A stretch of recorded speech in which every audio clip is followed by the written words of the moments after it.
Let's talk about the season that was for the Cleveland Cavaliers. I would have liked to have gotten this video out a little bit sooner, but better late than never.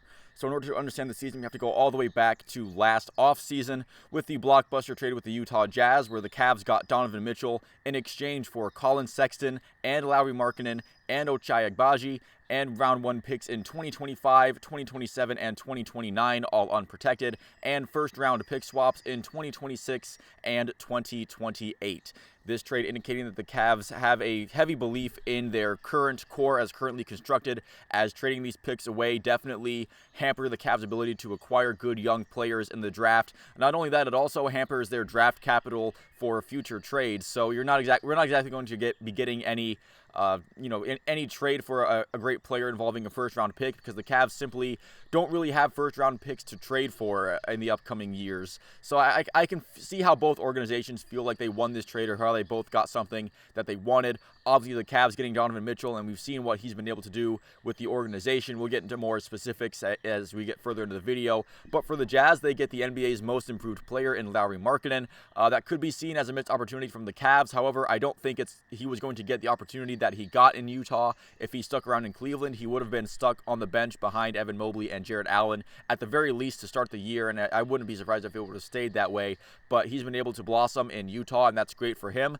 And I think that is one of these stories where both teams getting something that they want. Agbaji has gotten better for the Jazz as the season has gone on, and Colin Sexton was having a pretty decent year until he did get struck with an injury in mid-February. But enough about the Utah Jazz. Let's get into the Cavaliers season. So after a tough loss on the road against the Toronto Raptors, they would go on an 8-game winning streak to start the year, including 3 overtime wins. Donovan Mitchell's impact was immediately apparent, and I thought what was most encouraging about this win streak was that they did it all despite having Darius Garland out of the lineup.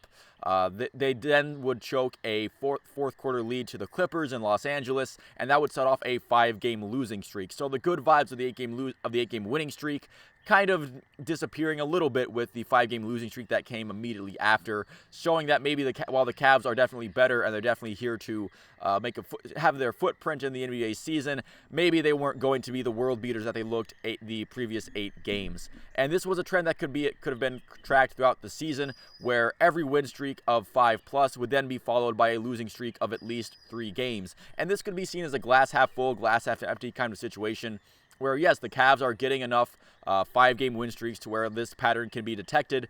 But also, I don't know if losing 3 games after at least 3 games in a row after winning at least 5 games in a row is a pattern that you want to keep up, especially with how momentum can change in an NBA season. Something else that became apparent pretty early in the year was that the Cavs were much better at home than on the road, where you would look at their road record and it was a little worse than 500, especially in the early season. But then you look at their home record and it was almost perfect, where you feel like if they could balance that out a little bit more, maybe they would be seen more as a legitimate threat rather than just hope that you don't get them at home and the Cavs can build off the momentum. It does seem like they needed some extra juice when they went on the road that they just didn't have all that often. Something else that was clear from the get-go is that the Cavs did not really have a great permanent answer at starting small forward, where Karis LeVert would get the nod opening night, and then when Darius Garland went out, he went to shooting guard, and then it was kind of a rotating door until eventually Lamar Stevens, who kind of came out of nowhere, got the reins as a starter. Then I believe he also got hurt, and also his play fell off a little bit. And then near the end, Isaac Okoro would take over, and it just seemed kind of like a rotating door flavor of the month kind of thing, where it was, you never knew who was going to really grab a hold of that until they did for a little bit. And one of the winning streaks that I was talking about was just before the All-Star break, where Donovan Mitchell named an All-Star game starter, Evan Mobley getting in the Rising Stars game as a sophomore. Both of those guys definitely deserved those positions, especially Evan Mobley, who was, honestly, I feel like his development was one of the most encouraging things that I can take over even after the playoff series that we'll get into. But even after the season ended, that is one of the most encouraging things that I think we can take away from this Cavs season, was that Evan Mobley definitely took a step forward in his development, and if he keeps getting better as his early career plays out, then I do think he can be a real legitimate threat in the NBA. And I'm not alone. He's getting some really high praise from some of the league's best players. Giannis Antetokounmpo had some nice words for him. I believe Kevin Durant had some good quotes about him as well. So if he keeps developing, if his development keeps going the way that it looks like it could be going, sorry, there's a bug there. If it keeps going the way that I feel like it could be going, then the NBA he could be an issue for teams moving down the road. Now, at the trade deadline, the Cavs front office did literally nothing. I believe they were one of two teams, I forget who the other one was, they didn't add anybody or they didn't trade anybody away either. But they would eventually cut Kevin Love, and he ended up going to Miami in a move that, in hindsight, doesn't look all that great. But at the time, Kevin Love came back from a finger injury, just was not the same player, and he had been cut out of the rotation completely. And that was what prompted Kevin Love to ask, hey, if you're not going to play me, could you please let me, cut me loose from this team and let me go to somewhere where I actually have a chance of getting some minutes. And we can argue about how good of a move that was. But again, at the time, Kevin Love was not really contributing towards positive basketball for the Cavs, and he was completely out of the rotation. Now, they would pick up Danny Green, and he also did next to nothing for Cleveland. He was brought in to maybe bring some veteran experience into the playoffs and his three-point ability to maybe space out the floor a little bit, but neither of those things really came to fruition once that playoff series did arrive. Now, after the All-Star break, the Cavs did stumble a little bit, but they would eventually get back to their more consistent winning ways to secure the 4th seed in the East. I do find it important to note that the Cavs had the 4th easiest schedule after the All-Star break, and I do think they did tend to struggle with legit competition after the All-Star break. You look at the 76ers game that happened, and especially that Knicks game near the end of the regular season, where they just didn't have the same juice as the other team. And then that's how we would lead into the playoffs against the Knicks.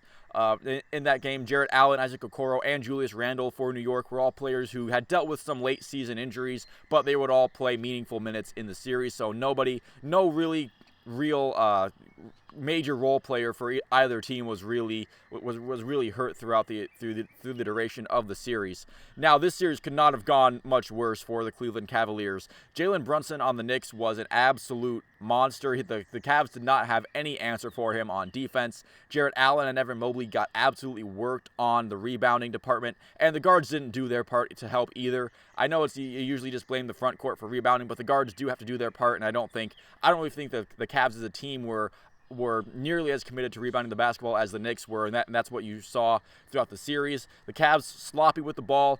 The Knicks heavily won the points off of turnovers in most games in the series, and the players of the Cavs were counting on for some clutch play. Darius Garland and Donovan Mitchell and other of these players, they didn't really provide it, and no one was really able to step up in their place, as the bench players didn't provide much of anything of value. Karis LeVert did have a really good game 2 before returning to his to bad kind of play. He definitely, Karis LeVert's time has not gone as well as most Cavs fans have hoped it would.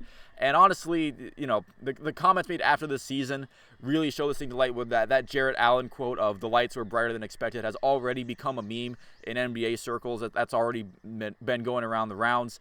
I do think that the vibe we're getting from the comments are generally positive. Kobe Altman saying that JB Bickerstaff isn't going to be rashly fired after one bad series. And while I do agree that there are plenty of things that you could be positive about, where yes, it is tough to get 50 wins in the NBA and get where they were in the regular season. This core is young. They do have a lot of future years together. Donovan Mitchell is under contract with the Cavs for at least the next 2 years. But this is the type of series that I believe that you should only have one of and get to come back, where if we're sitting here next year talking about another first-round exit where you just get completely embarrassed by the other team, I don't care if it's an even matchup or whatever. If you're just completely outworked and outcoached and out everything by the team across from you, and it's in the first round, and we're sitting here having the same conversation again after another year of JB Bickerstaff, then I do think he should probably be going if it's not going to get any better. And maybe we have to reevaluate Kobe Altman as well, depending on how things like free agency in this offseason and the trade deadline are indeed handled. But again, the Cavs did provide a lot of good times throughout the season, but it is a bit unfortunate that it did lead to what it led to. So let me all know how you thought about the Cavs season down in the comments below. Thank you all again for watching and sticking with me through this Cavs season. If this is your first time watching, feel free to leave a like and a subscribe if you feel like it. I will see you at the next one.